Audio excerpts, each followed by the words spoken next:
बे समाव दङ जोङो उदालगुरि जिल्लानि सिङाव थानाय पानेरि हालामनि निस जामफ्राबारि गामिनि मुस्रि बिनुत दैमारि बिथांनि न'खराव बिथाङा गावनि न'खरावनो अमा फिसिनानै अमानि फार्म खालामनानै खामानि मावगासिनो दङ। बे गिबियावनो नोंथांखौ जोङो बरायबाय। नोंथांनि नैबे फार्मखौ नोंथाङा माब्लानिफ्राय जागायनायमोन आरो मा थांखिजों नोंथाङा बेखौहाय गायसनखो? आथिखालाव नोंथांनि नैबे फार्माव मा जातिनि अमाफोर दङ? जोङो बे फार्मखौहाय थांनाय बे बोसोरनि मार्च दाननि 20 तारिखआवहाय खुलिजेननाय जादोंमोन आरो जागायजेननायाव जों गासै 10टा फिसाखौ लानानै बे फार्मखौ खुलिदोंमोन। दायो फैयै फैयै एसे फेदेरनो हादों आरो बेयावहाय जों नुनो मोनो जे मोनथाम जातनि बे फार्मावहाय जोङो बिधान लाखिनाय जादों। मोनसेया जाहैबाय घुंग्रु, जायखौ जोङो लकेल होननानै बुङो, आरो मोनसेया जाहैबाय लार्ज वाइट यर्कशायर आरो मोनसेया जाहैबाय हेम्पशायर। बे मोनथाम ब्रिडखौ लानानै जों जागायदों आरो बे खुलिनायनि थांखियानो जाहैबाय जोंनि समाजाव दिनैहाय गोबां गोग्लैसोनाय सेंग्रा सिख्लाफोरा बाहेरायाव खामानि नागिरनानै थांदों। दा बेयावहाय जोङो बर' समाज हिसाबै अमा फिसिनायनि आदब खायदा बयहाबो एसे दंखायो हिसाबै बेखौ एसे ट्रेनिं लादेरनानै बोरैहाय कमार्शियेल खालामनो हायो आरो बिनिफ्राय निस्सय जों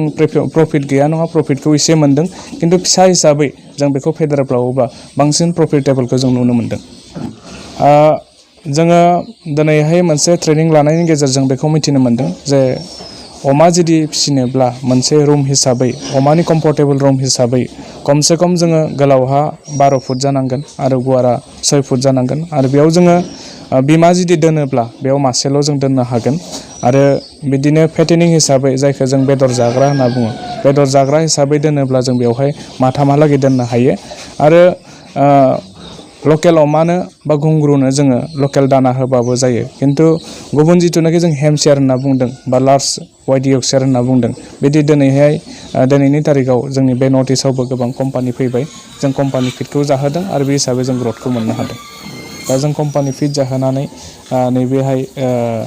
जोंनि जिथुनाखि हेम्पशायर बेखौ जोङो मान्थआव 18 किल' 20 किल' बेबायदि ग्रथखौ मोननो हादों। बे हिसाबैनो जोङो 6 मास बा 7 मासाव 1 कुइन्टेलनि सायाव बानायनानै बेखौ मार्केटआव दिहुननानै हरनो हानाय मोनसे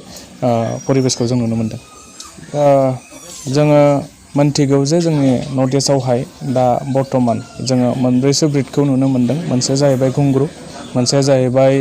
हेम्पशायर आरो मोनसेया जाहैबाय लार्ज वाइट यर्कशायर आरो मोनसे डिउरक्स होननाय गोदानै जोंनि बेयावहाय सफैदों। आरो खोनानो मोन्दों साननैसोनि उनावहाय जोंहा मोनसे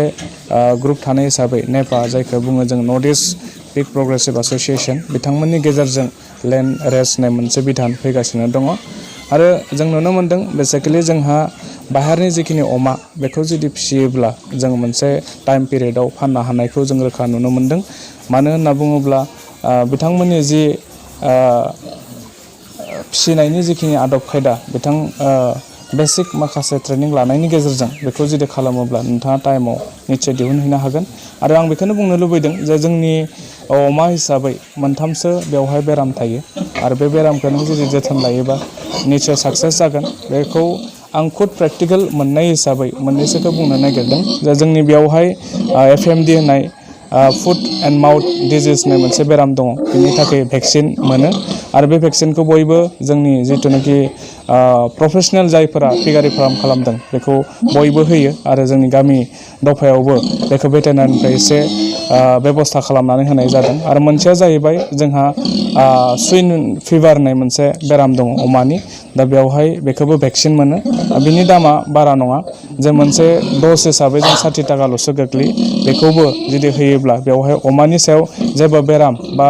अमाखौ फोथैनो हानाय बेबायदि बेराम बर्थमान आं प्रेक्टिकेलि नुथ'वाखै। आरो मोनसे खोथाखौ बुंनांगोन जे थांनाय नैबे सिजोनावहाय गोबां स्किन बेमार जोंनि अमायावहाय नुजादोंमोन आरो बेखौ जोंबो माखासे एक्सपार्टनिफ्राय बिथोन लानानै मोनसे सिम्पोल बेवहाय मेडिटेसन हिसाबै जों बाहायनो हायो। बेनो जाबाय नालेंखर थाव। बे नालेंखर थावखौ अमानि स्किनाव फोननानै होयोब्ला 3 सानब्रै फोननायनि उनावनो बे स्किनखौ जों गोमालांनायखौ नुनो मोन्दों।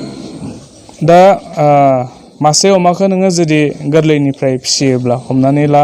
जोंनि घुंग्रु जायखौ लकेल होननानै बुङो, बेखौ जोङो 2 माससोनि उनावहाय हाथाइनिफ्राय बायनानै लाना फैनाय जायो। आरो फार्मिं जिखिनि बेनो जाहोनो गोनां बेनि बेब'स्थाखौ जुदि खालामोब्ला जोङो 8 मासनि गेजेराव फाननो हानाय मोनसे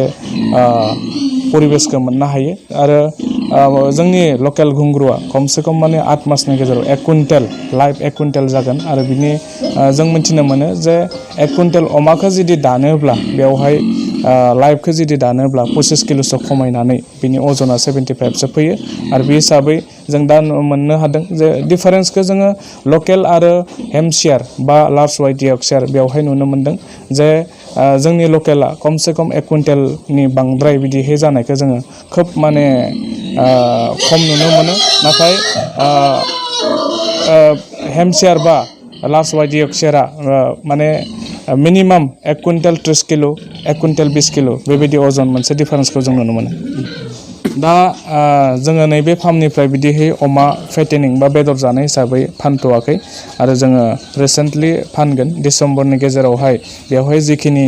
जोंनि फार्माव गिदिर अमा दङ बेखौ जों फाननायनि बेबस्थाखौ सानदों आरो मार्केटनि थाखाय जोंहा खोब बिदि आंखाल होननानै आं साना मानो होनना बुङोब्ला जोंनि ओनसोलाव मोनसे अमा बेदर बा बे बेदरखौ बयबो जाग्रा हिसाबै बेवहाय मार्केटनि क्राइसिसखौ आं नुहुराखै आरो दाबो जोङो बुंनांगोन फैबाय थानाय नैबे जोंनि बर' समाजनि ओंखाम गोरलै जानाय जायखौ जों बुङो बेवहाय गोबाङानो अर्डार खालामहरनानै जों बेयाव दाननाय बा फाननायनि बेबस्थाखौ खालामदों बिनि अनगायैबो जोङो जोंनि बेवहाय शिलंनि बेपारि बा लकेलावबो गोबां बेपारि दं बिथांमोना कन्टेक्ट खालामगासिनो दङ नाथाय जोङो नांगौ बायदि प्रडाक्सन दिहुननो हायैनिसो मोनसे क्राइसिसखौ नुदों निस्सय जों फैबाय थानाय बोथोराव गुबुन गुबुन एंगेलनिफ्राय मदद आरो हेफाजाब मोनोब्ला जे सप्तासेयाव मासे बा साननैनि उनाव मासे बेबायदि फेटेनिं दिहुननायनि सेस्टाखौ जों खालामदों जों नुनो मोनदों जे एडभान्स जायखौ ससाइटि होननानै बुङो दिनै मोनसे खोथा गुजरातआव रावबो अमा जाया राजस्थानाव रावबो अमा जाया थिग बे हिसाबै मोनसे नर्थ इस्टआ पिक कनजिउम खालामग्रा मोनसे स्टेट बा मोनसे ओनसोल हिसाबै बिथांमोना बिनि एडभान्टेजखौ लादों जे बिथांमोना गावनि ओनसोलावहाय मोनसे प्रडाक्सन खालामनानै रेलगारिजों लाबोलायनानै नर्थ इस्टआवहाय बिथांमोना बिनि बिजनेसखौ लादों दा ओंखायनो आं खावलायगोन जे जोंनि जायफोरा गोसो गुदुं बा खामानि दामानि नागिरनानै मोनाखै नैबेयावहाय दा बर्थमान मोनसे पिग फार्माव बा अमा फिसिनायनि गेजेरजों निस्सय माने नांगौ रोखोमनि जुदि अमा दिहुननो हायोब्ला बिजोंबो थांना थानायनि राहा लामाखौ आं नुनो मोनदों जोङो जिखिनि नुदों जे अमा फार्म खुलिनायनि सिगांनो माखासे थाखा फैसानि प्रयजन जायो बे हिसाबै हमनानै ला माबा जुदि अमा खुलियोब्ला बेयाव फिसाखौ जोङो नैबे मार्केटावहाय दायो हेम्पशायरानो जा लार्ज वाइट यर्कशायरानो जा 4,000 बा 4,500 मोननो हायो थ' बेखौ जुदि नोङो बायनानै जुदि खुलियोब्ला अमायाव नोंहा फानजासिम मथा मथि जाहोनायखौ लानानै फिडखौ लानानै 10,500 11,000 बेखिनि जोंहा मोनसे इनभेस्टमेन्ट थांगोन आरो न'नि हिसाबै नोङो दहाय आं बुंनाय बायदि 12 फुट गोलाव आरो बिनि गुवारा 6 फुट गुवार बेखौ लानानै जुदि नोङो रुम मोनथामसो खालामोब्ला बेनि खरसाया मथा मथि 30-40,000सो थांगोन थ' 2 लाखनि गेजेराव नोङो माबा अमाखौ जागायजेननो हायो आं आरो बेखौनो खावलायगोन जे नों जुदि अमा फार्म खुलिदोंब्ला बेवहाय मोननैबो जादा बुन्दि बा बिमा जायखौ जों बुङो लोगोसे बेदरनि बे मोननैखौ लांनो हायोब्ला नोंनि मोनसे सार्केला मोजांसिन जायो जोङो बेदरखौ 7 मास 8 मासाव फाननायनि उनाव जोङो 9-10 मासनि उनाव आख' फिसा मोनलायगोन बे हिसाबै खालामोब्ला आं साबसिनखौ नुहुरदों बेखौ जुदिहाय गोसोखौ बेयाव होसारनो हायोब्ला अमाया जाहैबाय मोनसे नांथाबनांगोन मानो होनना बुङोब्ला दाना जायालाबानो बे थानो हाया दा बेवहाय नांथाबनो हायोब्ला आं सानदों जे जोंनि बर' समाजाव माने खोब नांथाबनो हानाय मानसि थानाय हिसाबै बेखौ केरियार हिसाबैबो लानो हायो जिथुनाखि जों मोनसे टारगेट लादों बेखौ खमसे खम जोङो 10-15 बोसोर बिदिनो फिसिनानै बिनि उननि बाथ्राखौ जों उनाव सानगोन खिन्थु राइट नाव जों 10-15 बोसोर बेखौ बोरैहाय एक्सटेनसन खालामनो हायो आरो जिथुनाखि जों दायो प्रफिटखौ नुदों बे हिसाबै जों बेखौ केरियार हिसाबैनो लानानै दोनथ'दों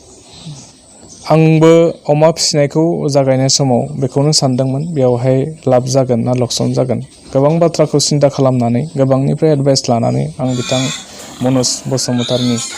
बिथांनि जि ट्रेनिं होनाय सेन्टार बेवहाय थांनानै ट्रेनिं लाहैबाय आरो बिथांनि जिखिनि इन्सपिरेसन मोननानै आं गावनि फार्मखौहाय खुलिनो